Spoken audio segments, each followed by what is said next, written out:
Hey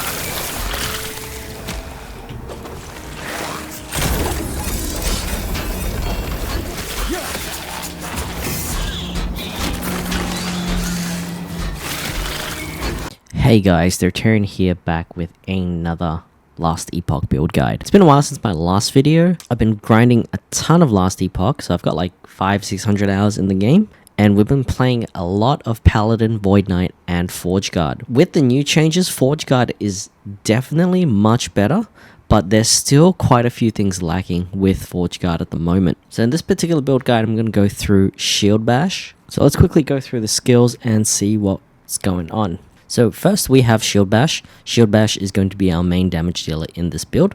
And the way you want to build Shield Bash is to get as much block related effects on your character as possible. So you can see Shield Bash deals more damage based on your block chance.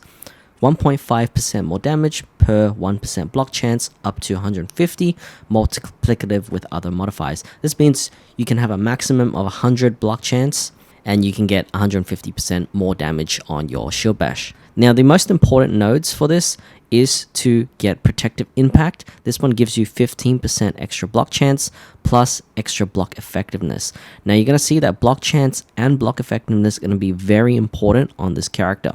And the reason why block effectiveness is so important is because of this node here, damage per 40 block effectiveness. So for every 40 block effectiveness you have, you get +2 damage. Then we have this node here. Shield Bash deals more physical damage per point of strength, multiplicative with other modifiers. So you obviously want to get as much strength as possible as well. On this particular character, I've managed to get 92 strength. Obviously, you can get more strength based on gear and other effects as well. In my passives, I've picked up every single node that gives you strength. Currently on my Forge Card at the moment, I'm only level 87. So I can actually go into the Void Knight tree and pick up Doom Knight to get an extra 8 points of strength as well. So I will be going into that area when I can. But essentially you want to get the Juggernaut passive point for more strength. You want to pick up Might for more strength. You want to pick up Weapons Master for more strength. And you want to try and get to Doom Knight as well. Now the Doom Knight isn't as important because this is mainly more focused on Void Knight, but getting that extra strength is going to improve our damage a lot as well, because each point of strength in the tooltip shows that it gives us 4% increased damage on our Shield Bash. So you definitely do want to get as much strength as possible.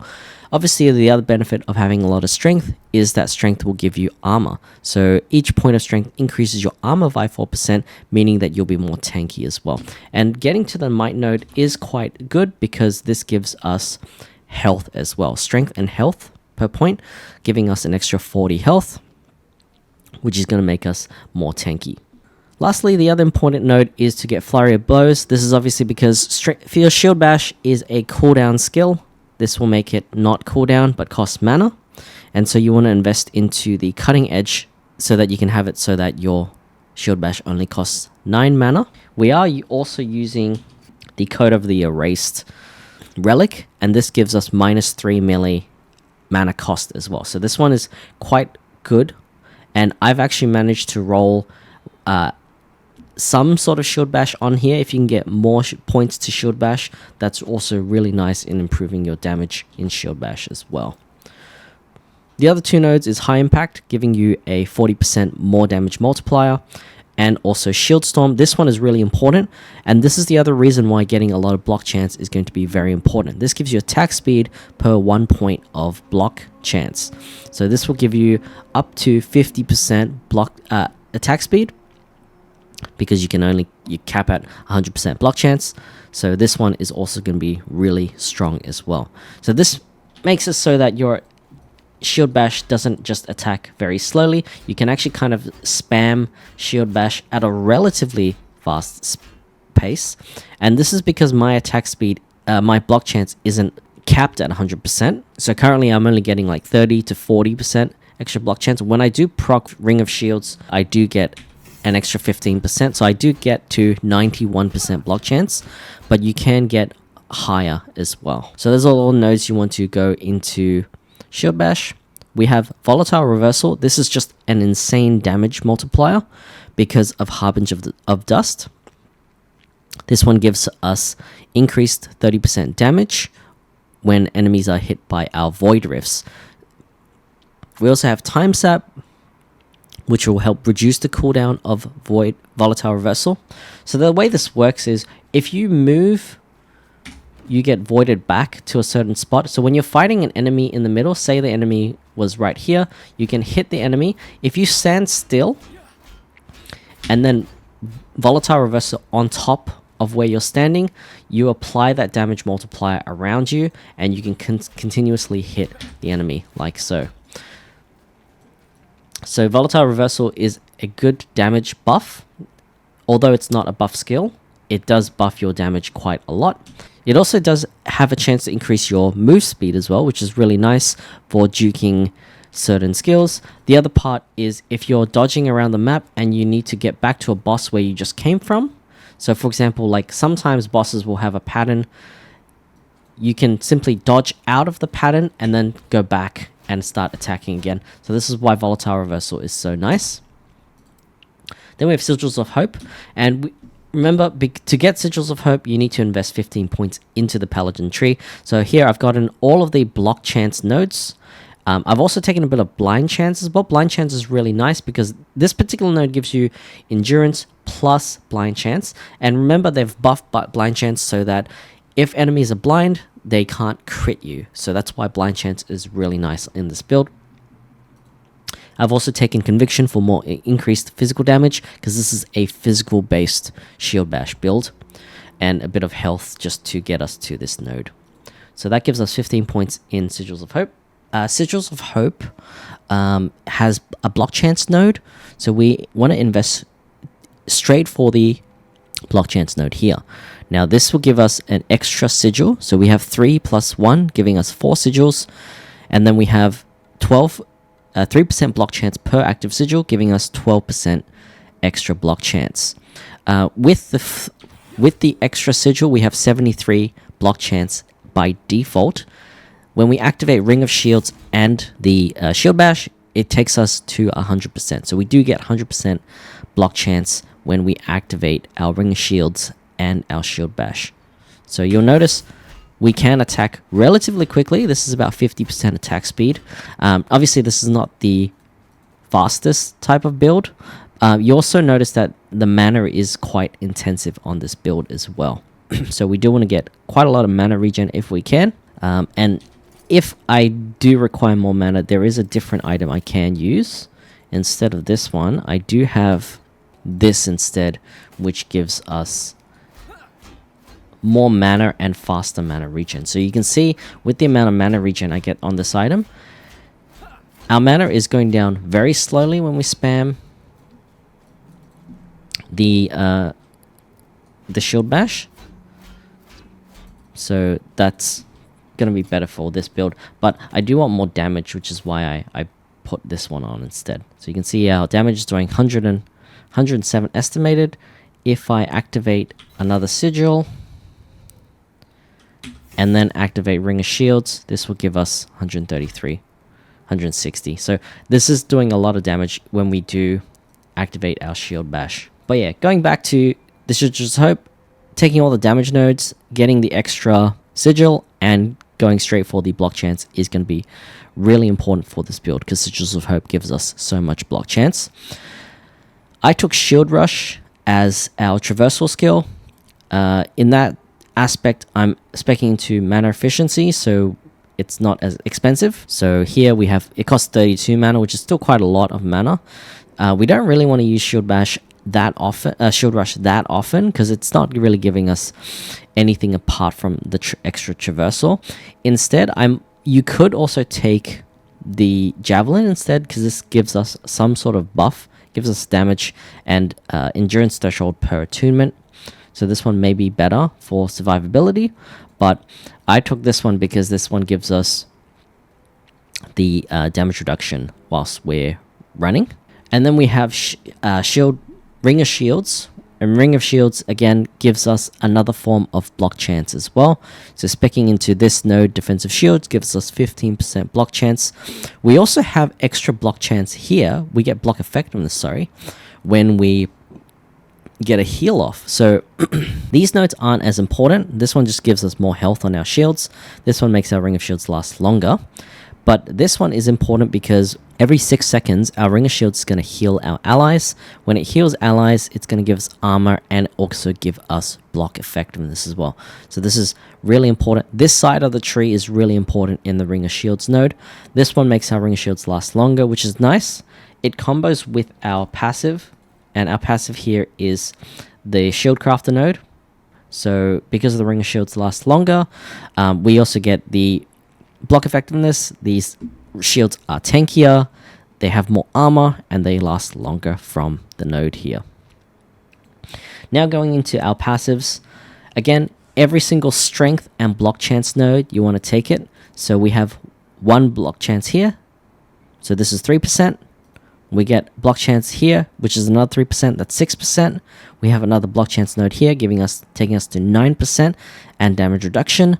And then finally on Paladin, we have 2 here, giving us 11% block chance, just purely from our passives. So in terms of sources of block chance, we get block chance from here, block chance from Sigils of Hope, block chance from Shield Bash, block chance from our passives, and then of course we have block chance from our items as well. So going through the passives, again, you want to take everything that has block chance. You want to get everything that has strength as well, because Shield Bash scales off of strength. You want to get all of the armor nodes as well. So here I've taken the extra melee physical damage. We have armor from here. This node, I think, is crucial on Sentinel. This is probably the best node, and every Sentinel tree will basically kind of look the same. If you're going strength-based build, you're going to take this. If you're not going a strength-based build, you won't take this, but you'll take this one instead, Fearless, for more vitality. So this will give us more health. This Armorclad is, every Sentinel uses this. And then if you're going block chance, you want to take this node. If you don't take block chance, then you'll kind of just go for Valiant Charge for faster cooldown on your traversal skill. But yeah, this is the node I'm using in Sentinel. In the Forge Guard tree, we're taking every strength node. We're taking every node that gives us block chance as well. This node here is really nice because this gives us armor and block effectiveness. So this is really nice. There is a block effectiveness node here, but this one only gives us 30, whereas the value on this one is much higher. Sorry, the value on this one is much higher because it's giving us both armor and 50 block effectiveness, whereas this one only gives us 30. So that's why I've opted to take this one and not this one, because it's not value. This one is also not nice as well. This one gives us 40 block effectiveness and 15 stun avoidance. So you could take this, but I've just kind of run out of points to put in because everything else is so valuable. We have Crushing Blows here, giving us more damage per mana cost. We've got block effectiveness here. This one is nice because this gives us up to 400 when you have a shield. So that's why I've opted to take this one. Instead of this one, you could opt to take this one instead, because this one gives us the block stun avoidance, whereas this block effectiveness node doesn't really do anything for us apart from just give you block effectiveness. So if anything, I would take points out of here, maybe put that into strength. That might be better, but I like the extra block effectiveness that I'm getting from the build anyway. We have armor with a shield. We have Wall of Solarum. This is an insanely good talent because it gives us 5% less damage taken as a defensive mechanic. It actually gets doubled if you have 50% block chance. So we're actually getting 10% less damage taken. So we actually take 20% from nearby enemies. So we get a lot of damage reduction. This is on top of the fact that, yeah, we can get up to 100% block chance. And if we are at 100% block chance, we only take 74% damage. It's not even 74. When we max it out, we get up to 77. So it is very high. We have quite a strong amount of defense. It's actually 78, sorry. So 78% damage reduction on top of our armor and all our resistances as well. So we are very tanky in this build. So you can see, like, when we were doing the run, nothing was really close to even killing us. And then finally, we also have the Shield Crafter node as well. And the Shield Crafter node gives us a chance to get Ring of Shields when we block. So we have a 40% chance to cast a shield on block, and this is making our shield tankier as well. Going into the Paladin tree, I took Conviction for more physical increased damage, and we want the block blind chance. This one gives us a form of defense so we don't get critted. And going into the Void Knight tree here, I took 5 points into Abyssal Endurance, so we get our extra health and resistances as well. Later on, I'll be speccing into Doom Knight, so we can try and get that. Okay, so naturally, we're going to talk about our items. All the block chance that we get in our build, we have a lot of things in our build that gives us block chance. We get block chance here, here, and here from Shield Bash. And we also get 11 block chance points from our passives. And the rest we will get from our items. So this item here, Monument of Protection, is crucial to this build. If you don't have this item, basically just don't run Shield Bash.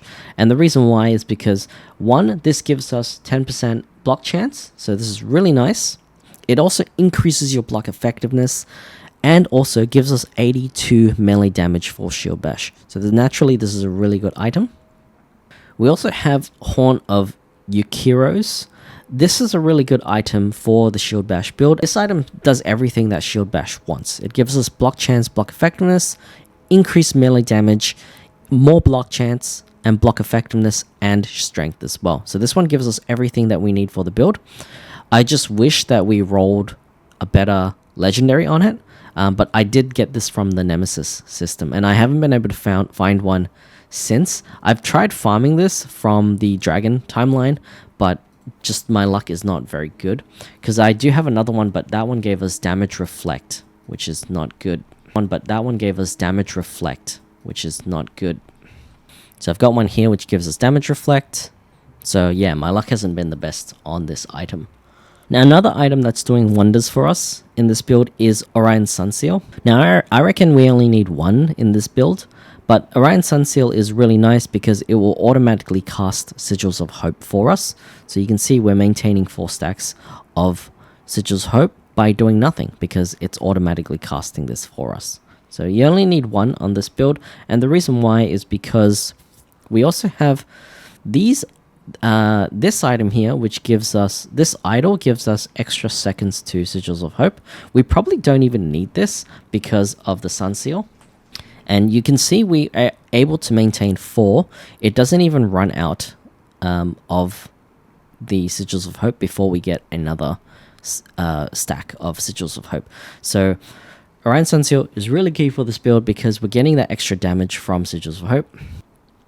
The other factors, we can get block chance from our shield and our rings. Those are the main components where we get more block chance. So we get 26% block chance implicit from the horn. We get 10% from the axe or shield, axe shield, and we get 4 here and 2 here. So if you get 3% on each of these, or even 2% on each of these, it's going to be still quite nice. Okay, but the rings itself don't give us too much block chance, but it's mainly the slight extra damage that we can squeeze out from our rings. If not, you probably want to get like increased physical damage, or you want to get some sort of defensive modifier like health on your rings instead. I've got a Code of an Erased Sentinel relic, and this one is also really key. It gives us the melee attack mana cost reduction. So as you can see, Shield Bash is quite mana intensive. If you increase this by 3, it's going to drain our mana quite a lot. So if for example we unequip this, you can see our mana goes down significantly faster than if we had this on there. So that's why getting the melee attack mana cost reduction is nice. It doesn't necessarily have to be a Code of an Erased. You can get relics which have an implicit to reduce your melee mana cost as well. And then every other factor, we're just getting strength and health and armor on our build. The melee attack speed on the gloves don't matter because Shield Bash does not scale off of attack speed. You can see in the tooltip at the bottom it says increased attack speed has no effect for Shield Bash. So the fact that I have 10% melee attack speed is a no factor in this build, but the reason why I'm using it is because I rolled tier 5 block chance and I rolled tier 4 health and tier 7 strength on it. So every other stat on this is really strong. It's just very unfortunate that I got attack speed on it, but this would work for other builds that I might use later on. So that's why I'm rolling this at the moment. But yeah, every other affix, we basically have strength on every piece of gear that we can, and we're basically trying to get as much health and armor as possible. Okay. In terms of idols, I've taken all of the idols that give us block effectiveness, and that's going to be really good. We do some bleed in the build, so I've included increased bleed duration and increased crit chance where I can, and these are health idols, and then a little bit of armor and resist, trying to cap out our resist here. But you can see our necrotic resist is terrible at the moment.